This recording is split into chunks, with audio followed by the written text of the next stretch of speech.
O mga kababayan, dahil sa obsesyon ng mga animal na ito na sampahan ng impeachment case si VP Inday Sara Duterte at pilit na pilit ang kanilang mga rason mga kababayan dahil mga desperada at dahil sa kanilang desperate move na ito ay posible pang magbumirang ang kaso sa kanila at matatamaan si Ngagba. Dahil kung pagbabasehan lang nila ang confidential fund mga kababayan ay na ginastos si VP Sara, katiting lang po yan mga kababayan sa confidential fund ni Ngagba sa makatuwid. Ang 125 million na confidential fund na iyon ni VP Inday Sara ay galing nga kay BBM. Si PBBM po ang nagbigay nun mga kababayan. Mukhang sinet up lang si VP Inday, di ba? Kaya kung mai-impeachment si Sara dahil dito, masasali ang BBM nyo. Panoorin nyo po. Kung sa Office of the President, mga 2.7% lang yan. Yung confidential fund ni VP Sara Duterte, mga kababayan, dumilang sa kuko. Ang confidential fund, di bangag. Mababa, no? Mababa. Wala pang 5% sa confidential fund. And remember, yung 125 million na yan, pera pa rin ang Office of the President. Binigay mga kababayan ni BBM. Parang patibong, no? Pinagpilitan talaga nila mga kababayan. Dyan na yan, Sara, dyan na yan sa'yo. Gamitin mo. Yun pala, gagamitin nila para burgurin si Sara sa pwesto. Right from the start mga kababayan, sinet up na si VP Inday.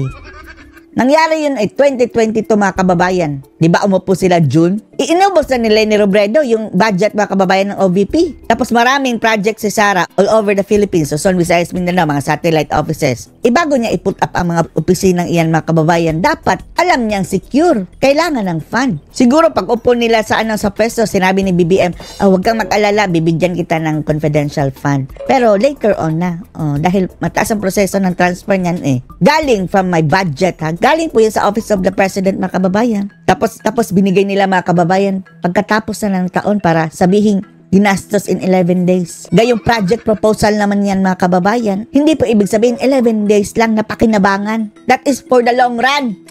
Kaya kung meron dapat magpaliwanag dyan, kaya sila hindi nila pwedeng i-file ang impeachment Because pansin nyo yung pangatlo.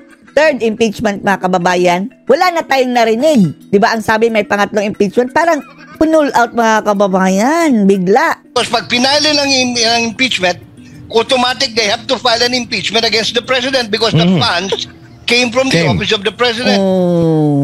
Sa hearing mga kababayan, madadamay si Ngag-Ngag. Mga partners, gusto ko kuryente diti. Na-kuryente mga kababayan, ang bangag. Ito ay komentaryo lang.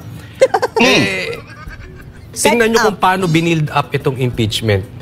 Nahalata nyo ba? Binibuild up yan.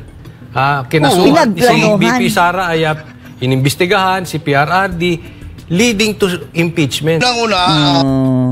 Alam nyo kung saan nag-umpisa yan mga kababayan? Yung sumama-sama si Martin Romualdez sa mga travels si BBM abroad, di ba? The first year, most traveled president so far. Yung current na nakaupong presidente mga kababayan in the world. Laging nakasama dun si Romualdez mga kababayan. Nakita siguro ni Romualdez, ang sarap pala ng buhay nitong presidente dahil pa-travel lang. Pinagsisilbihan ka, doon na pumasok sa kanyang utak mga kababayan na mag-ambisyon na maging presidente. At simula doon mga kababayan, nagkandaletse-letse na ang lahat. At binanatan na nila si VP Sara Duterte. Kaya nasabi ni VP Inday, sa iyong ambisyon, do not be tambaluslos. At simula noon mga kababayan, nabinyagan ng bagong pangalan si Tamba.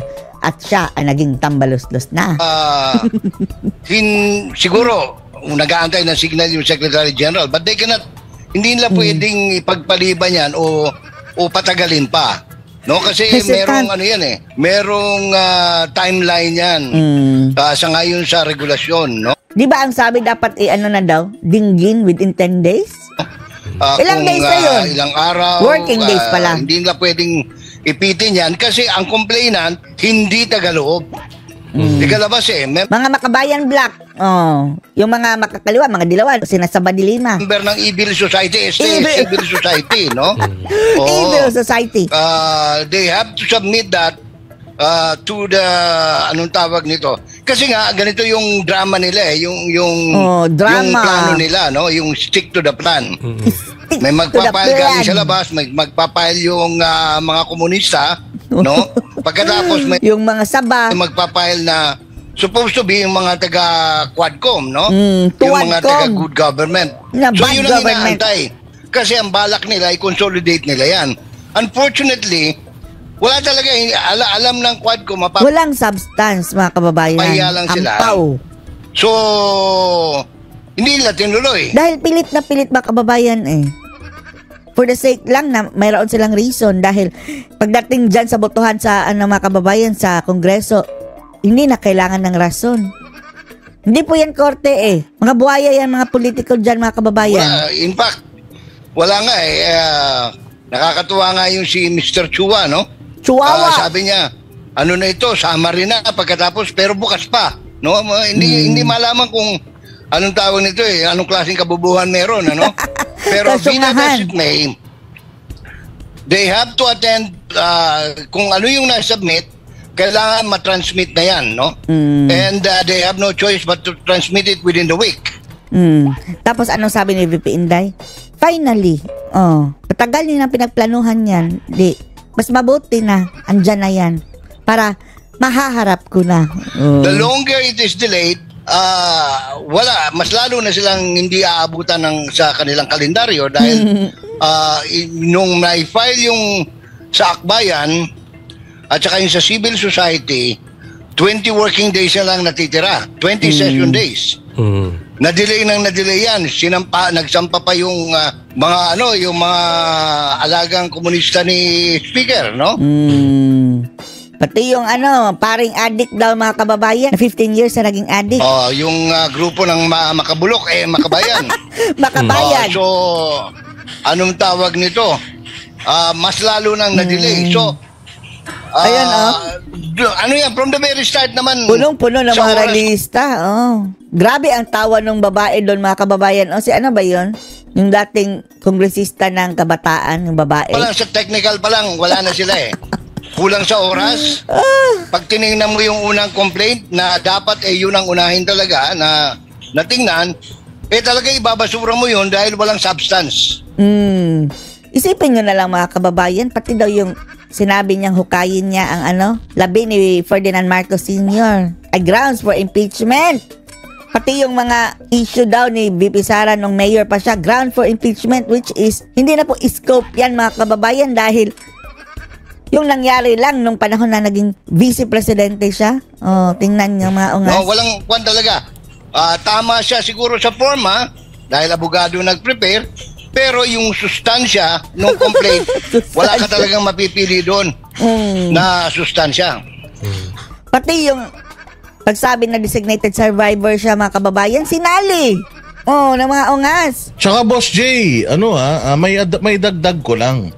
Anong magiging basihan nila sa pagpapa-impeach kay Inday Sara kung hindi man nila natanong yung tao doon sa kanilang hearing? Matatandaan natin Hindi nga pinasagot. nag-take ng oath si Madam VP. Correct. Maghapon siyang nandoon pero wala namang tinanong sa kanya ni isa. Oo. Sa mga issues nila, and then ngayon Ayaw nila siya yung pagsalitain. ipa-impeach nila. Kaya nga, Paano yun? yung good government hindi na nagsampay. Yun ang inaantay actually ng SecGen Takot sila, mga kababayan, dahil maraming bala si Sara. Baka doon masiwalat, mga kababayan, naka-televise pa naman. Yung pangatlo, wala na silang ipapile Because alam nila, wala silang kaso. Ang mangyayari dyan, pag dumating sa Pagbobotohan House na Committee lang on yan. Justice, Pagbobotohan na lang ng mga bias, mga kababayang mga animal. the same people who are members of the Justice Committee, Luis itong mga Tro, taga-good government, hindi Naasahan nyo si mga Mr. nila Google. ma-justify yung complaint nila in terms of substance. Tapos, sinibak pa nila si Marcoleta sa Committee on Justice. Tsaka masisilip at masisilip, Boss Jay, no? Kasi magkano lang itong confidential funds sa pinag-uusapan natin under sa VP, sa opisina ni VP. Kakarampot Noong lang 2023, kumpara kay Yes, Bangan. kumpara ito sa sa confidential funds ng Office of the President, ng Department of Justice, at kung sino-sino pang may mga confidential funds. Kung sa Office of the President, mga 2.7% lang yan. Mababa, Imagine. Mababa masyado. Wala pang 5% sa Wala pang sa 5%. confidential fund. And remember, yung 125 million na yan, pera pa rin ang Office of the President. Kaya kung meron dapat magpaliwanag diyan, kaya sila hindi nila pwedeng i-file ang impeachment eh. No. Because pag pinali ng impeachment, automatic they have to file an impeachment against the President because the funds came from the Office of the President. Kuryente, diti. O, kuryente na si Bangag, mga kababayan. Damay-damay na ito.